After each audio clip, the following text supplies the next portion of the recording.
할렐루야. 오늘은 좀 여유 있게 설교를 해야 될 것 같아요.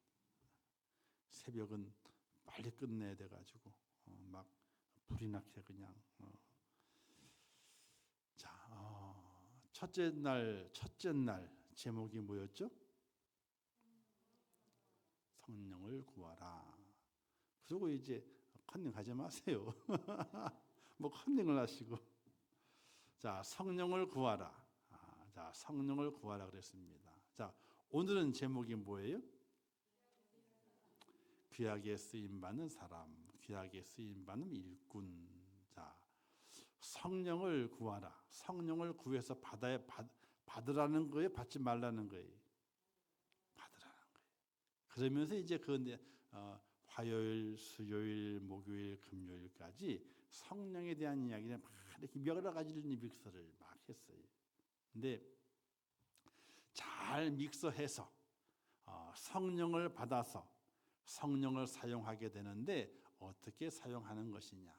하나님의 귀한 일꾼으로 사용이 되라. 쓰임을 받자.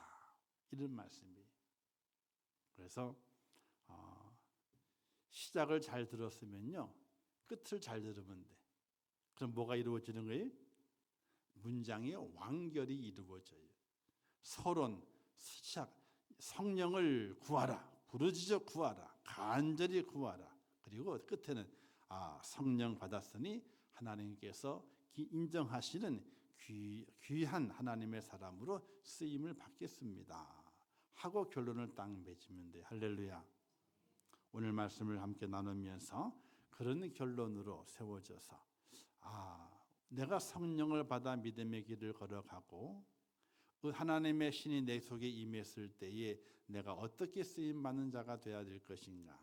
하나님 앞에 정말로 귀하게 쓰임받는 사람이 돼서 저 하늘나라에 상이 쌓여지고, 하늘나라에만 상이 쌓이면요, 괜히 허전해.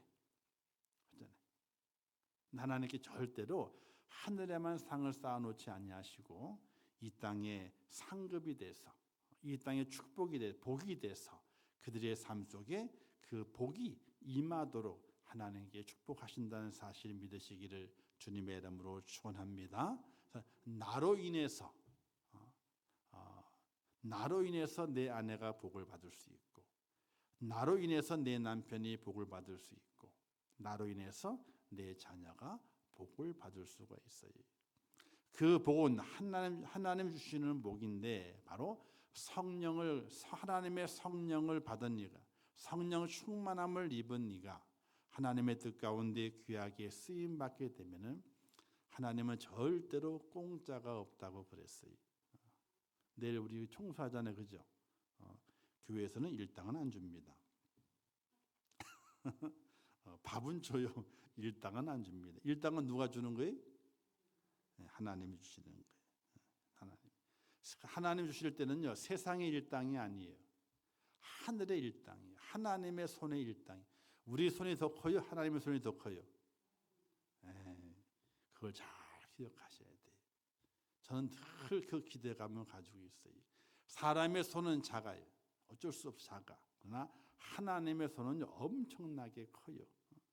지금까지 지나오면서 하나님의 그 크신 손길이 우리를 돌보시고 인도하시고 채우시고 지금까지 세워주시는 것을 고백한다면요, 한도 끝도 없고 여러분들은 배가 아파가지고요 다 병원에 입원해야 돼. 왜 배가 아파요? 사촌이 땅을 사람 배가 아프다는데 저렇게 복을 다 많이 받았는데 왜 나는 그렇지? 그럼 배가 아프기 시작하는 거지. 다 입원할 정도로 배가 아플 거예요. 그래서 얘기를 안 해요. 궁금하면 500원. 자, 오늘 말씀이 귀하게 쓰임 받는 하나님의 사람이 되어야 되는데, 스페인 바르셀로나의 천재 건축가 안토니오 가우디라는 사람이 있습니다. 이 가우디 때문에 이 스페인을 가봐야 될 것 같아. 가우디 때문에. 그는 대대로 주물, 구리 세공업, 그러니까 구리를 녹여가지고 뭘 만드는 그 업이 계속 이제 대대로 내려오는 집안이었답니다. 그런데 어릴 때는 심각한 류마티스에 걸려가지고 이 마디마디가 아픈 류마티스에 걸려가지고 마음대로 놀지도 못하고 활동하는 데 어려움을 겪었답니다.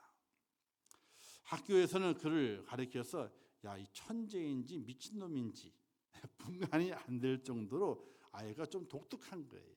야, 이 천재냐, 아유, 아니면 미친놈이냐, 그럴 정도로 분간이 안 될 정도 독특한 아이로 자랍니다. 그가 건축학교를 가게 되는데 졸업하게 될 때에 교장 선생님께서 이런 이야기를 했답니다. 오늘 우리는 미친놈 아니면 천재에게 졸업장을 수여했다. 시간이 지나면 그 해답을 알 것이다. 가우디에게 졸업장을 지급하면서 우리는 오늘 미친놈 아니면 천재에게 졸업장을 줬다 이거야. 근데 시간이 지나면은 이놈의 천재인지 바보인지 미친놈인지 그걸 알게 될 거다. 이렇게 졸업식장에서 훈시를 했다는 거예요. 자, 그런 처절한 노력과 애씀과 또 열심히 노력하고 수고하는 그런 과정을 거쳐갑니다. 그런데 그의 뇌리에 꽉 박혔던 것이 열심히 책을 읽고 공부를 열심히 했습니다. 그러나 거기에 답을 찾지 못했다는 거예요. 그는 뭐라고 말하게 되냐면요. 항상 열려 있으며 힘써 읽기에 적절한 위대한 책은 항상 열려 있고 읽기에 적절한 책, 위대한 책은 자연이다. 이런 결론을 느끼면서 그가 아이디를 생각해내고 뭔가를 하게 될 때는요, 자연을 산책하면서 아이디를 받고 영감을 받아가지고 이제 그 모든 일을 진행해 갔답니다. 그의 건축물이 바르셀로나의 곳곳에 그의 건축물이 참 많이 있다고 그러죠. 그 중에 가장 유명한 건축물이 사그라다 파밀리아 성당이라고 합니다. 이 성당을 설계하게 될 때에 설계하잖아요, 그죠? 설계하게 될 때에 몇 년 만에 지을까 계획을 했는데 200년 동안 지어야 된다. 200년 동안. 200년 동안 언제 지어요, 그 성당을? 그런데 아직까지도 지금 짓고 있답니다. 아직까지도. 그런데 그 성당을 건축하게 될 때 많은 사람들이 미친놈이라고. 무슨 200년 동안 건축을 하냐고. 근데 그 성당이 바르셀로나를 먹여 살린답니다, 지금. 온 관광객들이 거기 꼭 들리는 거예요. 입장료가 비싸대요, 그게요. 입장료가. 근데 줄을 서 예약을 하지 않으면 그 볼 수가 없어. 바르셀로나를 왜 가느냐? 그 성당을 보기 위해 가는 거예요. 빨리 예약을 하고 미리 해야 되지. 안 그러면 갔지만 못 들어가는 거예요. 겉에서만. 우리나라도 이 여행 프로그램을 하게 될 때에 이 가우디를요, 거의 다 많은 프로그램 하는 분들이 이 가우디를 다 촬영해가지고 시청자들에게 보여줬어요. 근데 그는 이렇게 얘기했답니다. 아니, 왜 이렇게 오래 걸려지냐고 그랬더니 가우디가 하는 말이 내 의뢰인이 성당을 지으라고 한 내 의뢰인이 서두르지 않으신대요. 의뢰인이 뭐 교황청이 의뢰인이 아니고 자기에게 성당을 지으라고 의뢰하는 분은 하나님이라는 거예요. 하나님께서 절대로 서두르지 마라 그러셨대. 그래서 200년 동안 짓는다는 거예요. 그래서 그 건축을 그 성당을 200년 동안 짓도록 설계를 했는데 그 건축을 하게 되면서 가장 건축을 보게 되는 중심 두 가지가 있대요. 나중에 가시게 되면 좀 보셔요. 저도 이제 가게 되면 기준을 가지고 볼 거예요. 건축의 그 성당 건축하게 될 때 직선이 있고 곡선이 있답니다. 직선이 있고 곡선. 근데 그 가우디가 그 성당을 설계하게 될 때에 직선은 인간이 만든 선이고 곡선은 하나님이 만든 선이다. 그래서 가우디 성당은요, 직선이 많게요, 곡선이 많게요. 곡선이 많대. 그래서 건축이 힘든 거예요, 그게. 직선으로 딱 올리면 얼마나 쉬워요. 그런데 거의 곡선이래. 다 곡선이래. 그러니까 밑에만 직선이 되고 위로 올라갈수록 계속 직선은 안 보이는 거예요. 다 곡선으로만. 자, 이렇게 그 가우디가 천재 건축가가 됐어요. 미친 건축가가 아니라 천재 건축가가 돼가지고 이 바르셀로나를 먹여 살린답니다. 그 시를. 자, 한 시대를 살아가면서 한 건축가가 미친 건축가가 아니고 천재 건축가로 인정을 받으면서 지금 많은 사람들이 가우디를 외치고 그가 지은 성당과 여러 건축물 다 다니면서 관광 명소가 되는 거예요. 이 성당 하나만 있는 것이 아니에요. 10여 군데가 있답니다. 근데 거기가 다 관광 명소가 돼가지고 다 그걸 거쳐가는. 근데 다 입장료를 다 내야 돼. 그냥 보여주질 않아. 다 입장료를 내야 되는 거예요.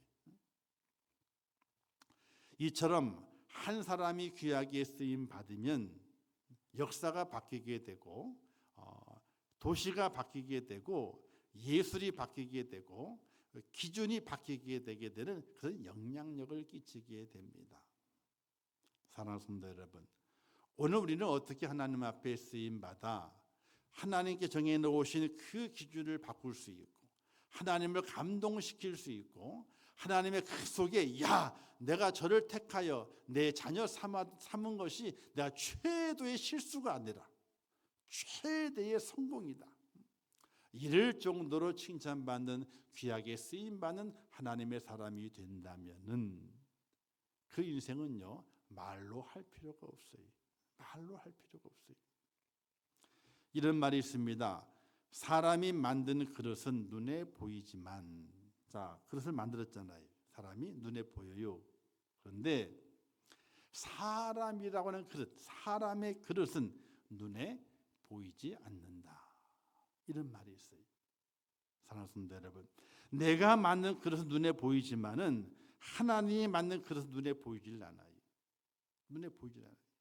근데 그 그릇이 귀하게 쓰임받는 그릇의 모습으로 세워져 가는 것이 하나님을 기쁘시게 하는 일인데 우리 임종교보 성도들이 하나님이 나를 그릇을 만드셨는데 내가 하나님의 귀하게 쓰임받는 그릇의 모습으로 세워져서 하나님께 감동을 주는 그런 성도가 되리라. 이런 믿음의 고백이 있기를 주님의 이름으로 축원합니다.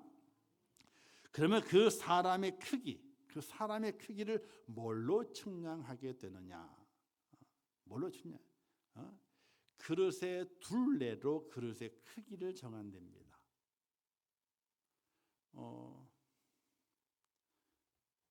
냄비 같은 거 있잖아요. 냄비 같은 거 18cm, 지름이 18cm입니다. 26cm. 보통 쓰는 후라이팬이 가장 많이 쓰는 크기의 후라이팬이 지름이 26cm 후라이팬이에요. 그거 아세요? 한창에 뭐 아세요? 모르죠? 후라이팬을 많이 봤어도 그게 지름이 얼마인 줄은 몰라. 보통 16cm부터 있어요. 16cm, 20cm, 24cm, 26cm. 그리고 고기 구워 먹는 그 큰 판 있잖아요. 그런 30cm 넘어가요. 그건 커야 돼. 왜 그걸 잘 아느냐? 집사님 저보고 사달라 그래. 그래서 센치를 보고 사주는 바람에 센치를 잘 알아. 자, 근데 지름 말고 둘레가 있어요. 둘레의 크기가 그릇의 크기예요. 그릇의 둘레가 커질수록 큰 그릇이 되는 겁니다. 하나님께서 사람의 그릇 눈에 보이지 않지만은 그 그릇의 크기를 뭘로 정하느냐? 둘레를 정하게 되는데 사람의 내면에 담긴 그릇의 가장자리는 무엇이라고 말하게 되는가? 말이 됩니다. 말. 이 말이 그 사람의 가장자리의 넓이라고 하는 거예요. 그래서 그 말이 무엇을 말하게 되느냐? 그 사람의 마음의 넓이를 말하게 된다. 이렇게 얘기를 하게 돼요. 사랑하는 성도 여러분, 이왕 그릇이 됐는데 그릇이 작은 그릇이 아니라 종지만한 그릇이 아니라 좀 큰 그릇 될 수 있기를 주님의 이름으로 축원합니다. 넓어야 돼요. 그래 넓어야 돼. 그럼 무엇이 넓어야 되느냐? 우리의 마음이 넓은 그릇이 돼야 돼요. 미국의 마이크로소프트 공동 창업자인 빌 게이츠 회장이 이런 말을 했습니다. 인생은 원래 공평하지 않대요. 인생은 원래 공평하지 않대. 그런 현실에 대하여 불공평하다고 생각하지 말고 받아들여라. 그리고 부모를 탓하지 말고 잘못한 것에서 교훈을 얻어라. 불평하기 전에 스스로 알아서 자신의 방법을 찾는 지혜가 필요하다. 그리고 그 다음에 중요해요. 잘 들으세요. 젊은이들이 좀 들어야 되는데, 가난하게 태어나는 것은 내 잘못이 아니다. 그죠? 내 잘못이 아니에요. 태어나 보게 되니까 누구 밑에 와 있는 거예요. 내 잘못이 아니래요. 그러나 하지만 가난하게 죽는 것은 내 잘못이다. 저 한 대 맞았어요. 우리 집도 별반 부자는 아니었거든. 근데 가난하게 태어난 건 내 잘못이 아니야. 그건 내 잘못이야. 그것 갖고 힘들어하고 불평하고 불만하지 말라 이거야. 그러나 생각을 해라. 하지만 가난하게 죽는 것은 누구 잘못이라고요? 내 잘못이야. 부모 잘못이 아니요. 형제 잘못이야. 내 잘못이야. 빌 게이츠가 그렇게 얘기했다는 거예요. 빌 게이츠 엄청 부자잖아요. 그죠? 엄청 부자예요. 부모를 원망하지 마라.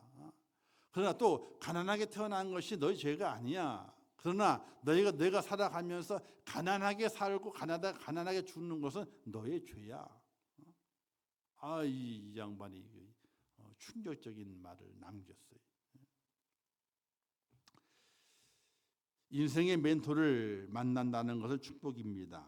반면에 인생의 멘토가 될 사람이 없다면 위인들이 쓴 책을 열심히 읽고 자신에게 맞게 적용하며 살아라. 지금도 우리가 위인전을 읽어야 돼요. 읽어야 돼요. 그러니까 지금 내 인생의 멘토가 없다면은, 빌 게이츠 하는 말이에요. 인생의 멘토가 없다면은 멘토를 만들어라. 뭘로? 위인전을 읽어라. 위인전을. 그래야 뭐가 되는 거예요? 사람이 되고 큰 사람이 되고 넓은 사람이 되고, 그리고 이 사회를 살아가는 동안에 귀하게 쓰임받는 그런 사람이 된다. 이걸 말씀하게 돼요. 이제 성경으로 돌아와서 오늘 성경에도 큰 집에는요 다양한 종류의 그릇이 있다 그럽니다. 다양한 종류의 그릇을 만드는 목적이 무엇일까요? 쓰임이 다양해서 적절하게 사용하기 위해서 만든 것입니다. 그런데 그릇을 만드는 재료가 다 다르다고 그랬습니다. 금그릇은요 아주 높은 온도에서 불순물을 제거한 금을 가지고 그릇을 만들게 되죠. 귀한 분을 초대하게 될 때에 그 그릇을 사용합니다. 은그릇은요 음식에 독이 들어있는지를 판별하는 도구로 사용했다 그래요. 중세시대 때에. 그래서 이 사이가 별로 안 좋고 믿지 못할 사람 있잖아요. 저는 믿을만을 못해. 그런 사람들 밥을 먹게 될 때에 은접시에다가 밥을 먹는 됩니다. 왜? 독이 들어서면 어떻게 돼요? 색깔이 변하니까. 그래서 은그릇은 그렇게 사용했답니다. 그 당시에. 그런 녹그릇은요 불을 담아서 옮기는 도구로 사용했답니다. 불을 담아가지고 불을 피운다든지 또는 이제 뭐 이렇게 따뜻하게 한다든지 이럴 때에 이제 녹그릇을 사용하게 되고, 나무 그릇은요 값비싼 포도주를 담아 저장하는데 이 나무 그릇을 사용했다는 거예요. 우리 그 와인을 저장하는 와인통 있잖아요. 그게 나무로 되어 있는 거거든요. 그게요. 그리고 질그릇은요 숙성시키는 음식을 담아두는 데입니다. 질그릇을. 그러니까 각 그릇들마다 여러 재료를 만들게 되는데 그 재료를 만드는 이유는 쓰임이 다 다르기 때문에 그렇게 재료를 만들었다는 것입니다. 그런데 그 그릇을 빛나게 하는 것은 무엇으로 만들었냐가 아니에요. 자, 금그릇을 만들었기 때문에 제일 빛난다. 은그릇이 더 빛난다. 녹그릇과 질그릇과 나무그릇이기 때문에 빛이 나지 않는다. 어떤 재료로 그릇을 만드느냐에 따라서 빛이 나는 그게 아니라는 거예요. 어떤 그릇이 빛이 나느냐? 주인이 사용하는 그릇이 빛이 난다는 거예요. 그죠? 찬장에 있는데 1년에 한 번도 안 꺼내봐. 그런 그릇이 있죠. 나중에 그 그릇이 있는지 없는지, 어떻게 생겼는지 다 잊어버려. 그래서 나는 꽃무늬가 좋아가지고 샀는데 1년, 2년 넘어다 보게 되니 꽃무늬 그릇이 있는지 없는지도 몰라. 그리고 살아가요. 아무리 좋은 그릇일지라도 좋은 그릇이기 때문에 빛이 나는 것이 아니에요. 주인의 손에 끄집어내가지고 쓰임받는 그릇이 가장 빛이 나는 그릇이 된다는 사실이에요. 오늘 하나님의 사도 바울을 통해 말씀하시기를 귀하게 쓰는 그릇이 되라, 이런 뜻으로 이제 그릇에 대한 이야기를 하게 되지요. 동양의 철학자 노자는요, 도덕경에서 사람을 그릇에 비유해서 대기만성이라고 말한 적이 있답니다. 대기만성. 무슨 뜻이냐면요, 큰 그릇은 더디 만들어지지만은 늦게 두각을 나타낸다. 그 뜻으로 대기만성이라는 사자성어를 쓰게 됩니다.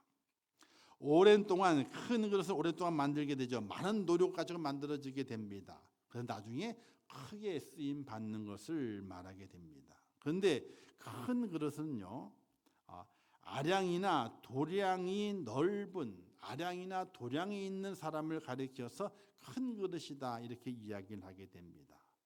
아량은 뭐냐면요, 깊고 너그러운 마음씨를 아량이라 그러고, 도량은요, 마음이 넓고 생각이 깊어 사람이나 사물을 잘 포용하는 품성을 가리켜서 도량이라고 그런답니다. 그러니까 아량과 도량이 있을 때에 그 사람을 큰 그릇 사람이라고 말한답니다. 그런데 사람을 그릇을 이야기하게 될 때에 아량과 도량 말고 역량과 기량을 이야기한답니다. 역량이 있느냐, 기량이 있느냐, 그걸 말하게 되게 되는데, 이 역량과 기량은요, 능력을 말하는 것인데, 사람에게 역량과 기량이 뛰어나다고 해서 아량과 도량까지 있는 것은 절대로 아니라는 거예요. 능력이 많아요, 재능이 많아요. 근데 그 사람에게 아량과 도량까지 있는 것이 아니라는 거예요. 성경에서 말씀하고 있는 그릇은요, 너그러운 그릇을 말하게 되고, 성경에서 말하는 그릇은요, 깨끗한 그릇을 말하게 돼요. 즉 아량과 도량이 있는 그릇을 말하게 돼요. 그리고 깨끗한 그릇, 그 그릇이 하나님이 쓰시기에 합당한 그릇임을 우리에게 교훈해 주고 있게 되는 것입니다. 그러니까 하나님이 찾으시는 귀한 그릇은 주님의 쓰시기에 합당한 그릇이게 되는데, 깨끗한 그릇이어야 되고, 그리고 아량이 있고 도량이 있는 그릇이 되게 될 때에 하나님의 귀하게 쓰임을 받는다는 거예요. 자, 깨끗함이란 식탁에서 음식을 장만하고 대접하게 될 때에 최우선적으로 고려하는 그릇을 준비하는 필수 요소예요. 최우선적으로.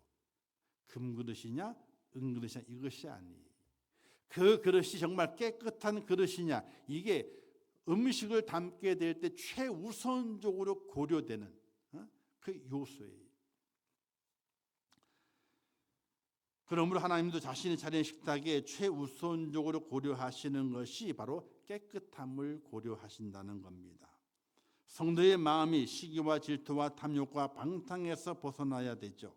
하나님을 전적으로 신뢰하고 하나님께 의지하고 하나님을 의뢰하는 그 사람이 깨끗한 사람이기에 하나님께서 사용을 하신다는 이야기입니다. 자, 성경에 보게 되면 그 대표적인 사람으로 다윗이 있고요, 요셉이 있습니다. 그들의 마지막은 형통했습니다. 다윗이 왕이 되었다고 형통한 것이 아닙니다. 요셉이 총리가 되었다고 형통한 것이 아닙니다. 이들이 형통했다고 하는 것은 그들의 마지막까지 누구와 동행했느냐? 하나님과 동행했기 때문에 형통했다라고 말하는 거예요. 다윗은 아들 압살롬에 의해서 다윗성을 버리고 피난길을 오르면서도 하나님과 함께했어요. 요셉은 형들에게 의해 애굽으로 팔려가고 보디발의 아내 유혹을 받아 억울하게 감옥에 가지만 그곳에서도 하나님과 동행하고 애굽의 총리가 되어서도 하나님과 동행하게 돼요. 성경에서 말씀하고 있는 깨끗함이란 우리 사회에서 말하고 있는 깨끗함과 착함의 기준과는 달라요. 우리는 내가 착하게 사니까, 내가 선하게 사니까, 내가 하나님 나를 도와주시겠지, 나와 함께 하시겠지. 성경의 기준은 달라요. 세상은 착하게 살면 저 사람 착한 사람이구나, 선하게 살아 선한 사람이 이런 기준을 가지고 삽니다. 그러나 성경에 말씀하고 있는 선함과 착함의 기준은 세상의 기준과는 조금 다르다는 것을 알아야 돼요. 성경에서 누굴 선하다고 말하게 되느냐? 사실 다윗이 선한가요? 나쁜 놈이지. 안 그래요? 나쁜 놈이지. 또 아버지로서 결단력이 없어. 아니, 암논이 압살롬 여동생 다말을, 배가 다르지만은 범했을 때에 가만히 있으면 안 되지. 왜? 암논이 그 큰아들이거든요. 장남이거든. 장남을 어떻게, 내 후계자가 돼야 되는데, 그리고 찰필 미루다가 압살롬이 아버지가 못됐다 이거지. 아버지가 다윗이 못됐어요. 사실은요, 못됐다고. 아니, 얼마나 못됐냐면은 성경을 보세요. 일반 사람들도 다윗이 이런 놈이었어. 바세바를 취한 다음에, 취한 것도 잘못된 것이지만은 아기를 가졌네. 아기를 가진 걸 숨기기 위해서 어떻게 해요? 남편을 불러와라, 전쟁터에 있는. 그래서 오늘 쉬어라, 휴가다. 집에 들어가서 부인과 함께 잘 쉬었다가 다시 가라. 근데 휴가를 왜 준 거예요? 자신의 죄를 덮으려고. 그게 안 되니까 그게 안 되니까 어떻게 합니까? 안 되니까 이거 죽여야 되겠다. 요압에게 편지를 보내가지고 이 우리아를 최전선에, 최전방에 배치해라. 그리고 맹렬하게 적군이 엄습하게 될 때에 너희들 뒤로 싹 빠져버리고 걔만 남겨둬. 이게 얼마나 비열한 짓이. 그렇죠? 다윗이 선해요? 아니요, 안 선해요. 똑같아요. 인간이기 때문에 똑같아요. 그리고 아까도 말씀드렸던 것처럼 암논이 범죄했을 때에 그냥 두면 안 되지 않아요. 압살롬이 1년을 기다려. 1년 동안 잠잠히 기다려 궁에서요. 근데 아버지가 아무 조치를 하질 않아. 그래서 이 궁을 뛰쳐나가 버리잖아요. 자, 절대로 다윗이 선하질 않아요. 다윗이 착하질 않아요. 근데 왜 하나님께서 그와 함께 하십니까? 다윗이 자신의 죄를 짓고 허물이 있는 걸 하나님께 내려놓고, 그래도 하나님과 동행하기 위해서 몸부림치고 하나님 없이는 못 살겠다고 하나님을 붙잡고 늘어지게 되니까 하나님께 다윗을 품으시는 거예요. 요셉은 그래도 다윗보다는 훨씬 나아요. 그죠? 형들의 시기와 질투에 팔려버리게 되고 애굽에 가잖아요. 보디발 아내의 유혹을 받습니다. 억울하게 감옥에 갑니다. 하지만 그곳에 가서도 형들에게 팔렸어도, 보디발 집에서도, 감옥에 들어가 있을 때에도, 요셉이 총리가 되었을 때에도 하나님과 동행합니다. 다니엘도 그랬죠. 포로로 잡혀가 타국의 환관이 되어서도, 총리가 되어서도 흐트름 없이 하나님과 동행합니다. 그러므로 성경에서 깨끗한 그릇이란 세상의 기준을 가지고 선하다, 착하다, 이 기준이 절대로 아니라는 거예요. 어떤 환경과 어떤 여건을 만났을지라도 나는 하나님과 동행할 거야. 나는 하나님과 동행해야 내가 살 수 있어. 하나님 나와 함께 하셔야 돼. 그런 믿음으로 달려가는 그 사람들이 결국에는 형통하게 되고 하나님의 은혜를 입는 축복자가 되는 것을 볼 수가 있게 됩니다. 그래서 성경에서 말씀하고 있는 그릇이 깨끗하다고 하는 것은 단순히 거짓이 없다, 악함이 없다가 아닙니다. 바로 물과 성령으로 거듭나 성령의 지배를 받고, 그래서 말하는 것이나 행동하는 것이 하나님의 뜻을 따라 행하고 그의 뜻이라면 불 속에라도 들어갈 수 있는 성도를 가르쳐 말하게 될 때에 하나님께서 인정하시는 일꾼이요, 하나님께서 귀한 쓰시고자 하는 하나님의 일꾼이라고 말하고 있다는 사실을 우리는 깊이 있게 기억하고 살아가셔야 됩니다. 하나님의 귀하게 쓰시는 사람은 성령에 충만한 사람이죠. 초대교회에서 7 집사를 세우게 될 때 그 기준이 성령이 충만한 사람이었어요. 사회적으로 착하냐? 죄를 지은 것이 없느냐? 그걸 따지는 것이 아니었어요. 성령 충만하냐를 따졌습니다. 성령이 말씀하기를 믿음과 성령에 충만한 스데반과 또 빌립과 브로고로와 니가노노와 디몬과 바메나와 유대에 입교한 안디옥 사람 니골라를 택하여 이렇게 말했습니다. 믿음과 성령이 충만한 사람. 자, 하나님이 예수님 제자 11명과 마띠아 그리고 120여 선도들을 사용하신 것도 이들이 마가의 다락방에 모여서 보내실 성령을 기다리며 기도하고 오순절 성령을 받자 그들에게 복음을 맡기셨고 그들은 생명을 던져 복음을 전한 것을 볼 수가 있게 됩니다. 하나님께서 왜 11명의 사도와 마띠아와 그리고 120여 명의 선도들 사용하셨습니까? 그들이 불쌍했어요? 11명의 제자들이 3년 동안 공생의 주님을 따라다녔기 때문에 아니에요. 그들이 주님이 승천하신 이후에 10일 동안 마가의 다락방에서 보내실 성령을 기다리면서 성령을 받기를 기도하게 될 때에 성령이 임하여 성령을 받게 됨을 통해서 하나님께 그들을 사용하셨다는 사실이. 구세군의 설립자인 윌리엄 부스 대장님이 계십니다. 그는 1912년에 돌아가셨는데 이런 말을 남겼어요. 지금 2025년도니까 대략 100년 넘었잖아요. 그죠? 113년 정도 전에 지금으로부터 113년 전에 구세군의 설립자인 윌리엄 부스가 이런 말을 했대요.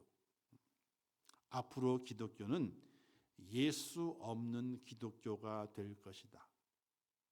앞으로 기독교는 거듭남 없이 구원을 선포하는 기독교가 될 것이다. 앞으로 기독교는 지옥 없는 천국만 말하는 기독교가 될 것이다. 앞으로 기독교는 성령 없는 기독교가 될 것이다. 113년 전에 윌리엄 부스가 기독교를 향해서 이런 말을 했어요. 남겼어요. 지금 어떻습니까? 그렇게 되고 있어요. 교회 안에 예수님이 안 계셔요. 거듭남이 없이 물과 성령으로 거듭남이 없이 구원받았다고 성도라고 어깨를 펴고 다녀요. 지옥을 말하진 않아요. 천국을 말하고 평안을 말하게 되고 복을 받는 걸 말하게 되고 물질의 복을 말하게 되고 이 땅에서 잘 되는 복을 말하고 있어요.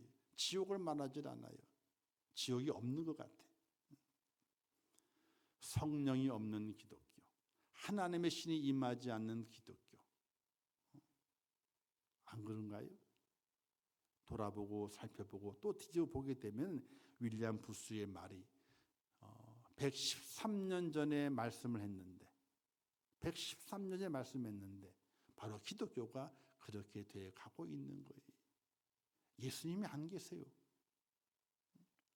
거듭남이 없이 구원받았다고, 물과 성령으로 거듭남이 없이 하나님의 자녀라고. 나는 성도인데. 결국 우리가 사는 이 시대가 그렇게 되고 있습니다.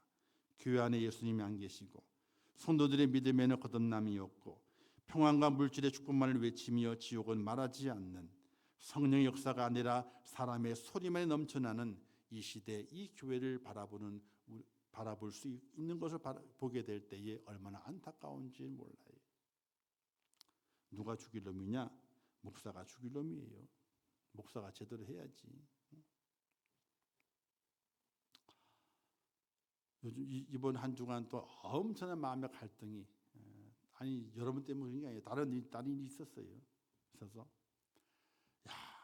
이 목사가 잘못한 거지.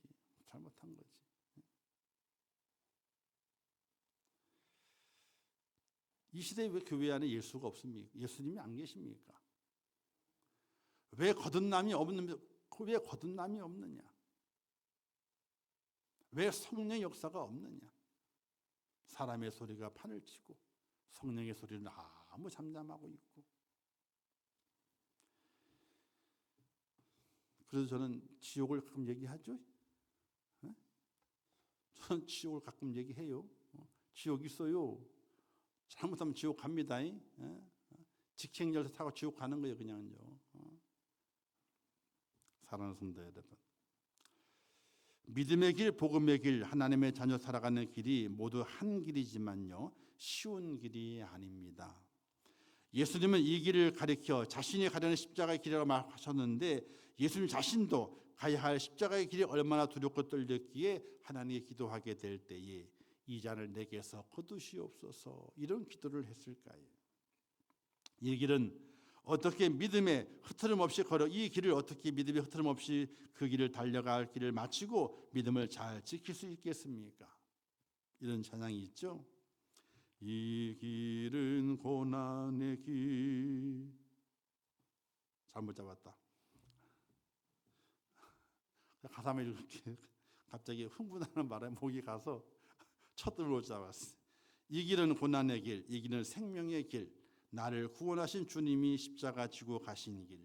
나는 가리라 주의 길을 가리라 주의 발자취. 나는 가리라 주의 길을 가리라 주님 발자취 따라 나는 가리라. 이런 찬양이 있어요. 십자가의 그 길, 주님도 가기 힘든 그 길이었거든요. 주님께서도 이 잔을 내게서 옮기시옵소서, 그럴 정도로 힘든 길이었어요. 근데 우리가 그 길을 가야 되는 거예요. 그 길을 가지 않으면요, 천국 갈 수 없어요. 근데 그 길을 어떻게 갈 수 있겠느냐? 내 힘 가지고는 절대로 갈 수가 없어요. 남편이 있다고요? 남편의 힘 가지고 갈 수 있는 것이 아니에요. 내 아내가 믿음이 좋다고요? 아내의 힘 가지고 갈 수 있는 것이 아니에요. 우리 가족이 똘똘 뭉쳐가지고 우리가 믿음으로 가보자. 우리 가족이 아무리 똘똘 뭉쳐도 그 길을 갈 수가 없어요. 그 길을 완주해내고 믿음을 지키는 것은 하나님의 신, 하나님의 성령 하나님께서 내 속에 임재하고 내 가정 속에 내 성령 하나님께서 내 가정의 주인이 되시고 나를 붙드시고 나를 독려하시고 내게 힘을 불어넣어 주시게 될 때에 우리는 그 길을 갈 수 있다는 사실을 믿으시기를 주님의 이름으로 축원합니다. 다른 곳으로는 안 됩니다. 다른 곳은 절대로 갈 수 없습니다. 하나님의 신으로 되는 것입니다. 사랑하는 성도 여러분, 이 한 주간 성령에 대해서 간절히 구하고 함께 기도하고 말씀을 함께 나누었습니다. 여러분, 성령 받으셔야 돼요. 내가 받은 그 성령을 소멸시키지 말고, 그 성령을 거부하지 말고, 그 성령께서 내 속에 역사해서 나를 붙들고 나를 두들기고 내게 힘을 넣어주시는 그 성령의 그 은혜를 내가 가지고 있어야 돼. 이게 없으면요, 절대로 천국 못 갑니다. 아니, 천국 문턱도 가기 전에 다 포기하고 다 떨어져 버리고 말아요. 내 힘 가지고 가는 것이 절대로 아닙니다. 주의 성령께서 내 속에 임재하사 내게 힘을 불어넣어 주시고 나와 끝까지 동행해 주셔야만이 천국길을 완주해서 사도 바울처럼 내가 달려갈 길을 마치고 믿음을 지켰다, 내게는 의의 멸류관이 예비되었다, 이런 고백의 은혜가 내게도 임한다는 사실을 믿으시기를 주님의 이름으로 축원합니다. 날마다 성령을 구하세요. 간절히 구하세요. 시간에 구애받지 말고 장소에 구애받지 말고 하나님 내게 성령을 주시옵소서, 내게 보여주시옵소서, 내게 감동을 주시옵소서, 내게 뜨거움을 주시옵소서, 폭포수와 같은 큰 놀라운 은혜와 은총을 내게 부어달라고 간절히 기도하셔서 하나님의 신의 은혜와 그 능력을 가지고 세상을 이겨내고 천국길을 힘있게 걸어가 주님 만나는 축복자가 꼭 될 수 있기를 주님의 이름으로 축원합니다. 기도하겠습니다. 참 좋으신 아버지 하나님, 은혜와 사랑을 감사합니다. 이 한 주간 저희를 깨우셔서 새벽을 깨우게 하시고 주의 전에 올라와 기도하며 또 말씀 속에 서게 하신 아버지 하나님, 성령 받기를 원합니다. 성령마다 우리의 심령들이 뜨거워지고 또한 폭포수와 같은 그 은혜를 힘입는 하나님의 사람이 되기를 원합니다. 마귀는 우리를 넘어뜨리고자 날마다 틈을 노리며 유혹하고 시험합니다. 마귀의 괴계를 물리치고 승리하기 위해서는 내 힘 가지고는 어림도 없습니다. 주의 성령이 하나님의 신이 내게 임하고 그 신이 나를 도와야만이 마귀의 괴계를 물리칠 수 있습니다. 세상의 삶의 고난과 어려움과 역경도 내 힘 가지고는 감당해낼 수가 없습니다. 하나님의 신이 내게 임하고 그 신이 나와 함께하며 나를 돕고 내게 힘을 불어넣어 주시게 될 때에 세상을 이겨낼 수 있습니다. 하나님 아버지, 성령 충만함을 허락하여 주시옵소서. 하나님의 신을 우리에게 부어 주시옵소서. 넉넉하게 부어 주시옵소서. 넘치도록 부어 주시옵소서. 그래야 사탄 마귀의 괴계를 물리치며 세상을 물리치며 하나님의 사람을 승리할 수 있도록 은혜를 허락하여 주시옵소서. 믿음의 길은 십자가의 길입니다. 고난의 길입니다. 환난의 길입니다. 그 길을 걸어가게 될 때에도 내 힘 가지고 갈 수는 없습니다. 하나님 아버지, 주의 성령을 힘입지 않고서는 그 길을 완주할 수 없습니다. 하나님이여 저희를 도와주시옵소서. 우리 속에 성령이 임하셔서 우리를 지배하시고 우리를 주관하시고 우리를 인도하사 믿음의 길, 십자가의 길을 걸어가는 축복자가 될 수 있도록, 그리하여 마지막 때 하나님 만나 영생 복락을 누리는 하나님의 사람이 될 수 있도록 은혜를 허락하여 주시옵소서. 구하는 자에게 주신다 말씀해 주셨습니다. 우리 믿음의 성도들 성령 받기를 간절히 구하게 하여 주시옵소서. 그 심령에 하나님의 영이 임하고 하나님의 영의 지배를 받으며 하나님의 영의 주관을 받으며 인도함을 받아 믿음으로 꼭 승리케 도와주시고 하나님께 나와 늘 함께 하심을 깨닫고 체험하면서 확실한 믿음을 가지고 천국을 향해 걸어가는 축복자가 될 수 있도록 은혜를 허락하여 주시옵소서. 이 한 주간 지켜주심을 감사합니다.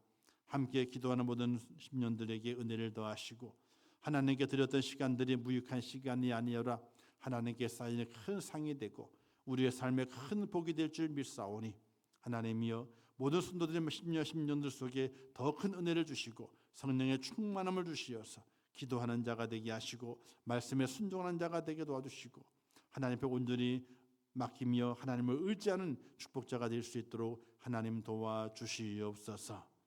예수님의 이름으로 기도하옵나이다. 아멘. 지금은 우리 주 예수 그리스도의 은혜와 하나님 아버지의 크신 사랑하심과 성령님의 감화 감동 위로 축복 교통하신 은혜가 성령을 구하며 성령의 은혜를 힘입으며 성령의 충만함을 통해서 십자가의 길을 완주하며 막신 사명을 잘 감당하며 성령의 은혜와 능력과 권능을 가지고 하나님의 신실한 일꾼, 귀한 일꾼, 아름답게 쓰임받는 축복된 일꾼 되기를 간절히 소원하는 우리 임천국의 모든 성도들 머리 위에와 그들의 가정과 자녀들과 기도의 제목들 위에 그들의 모든 삶의 현장들 위에 이제부터 영원토록 함께 있을지어다. 아멘.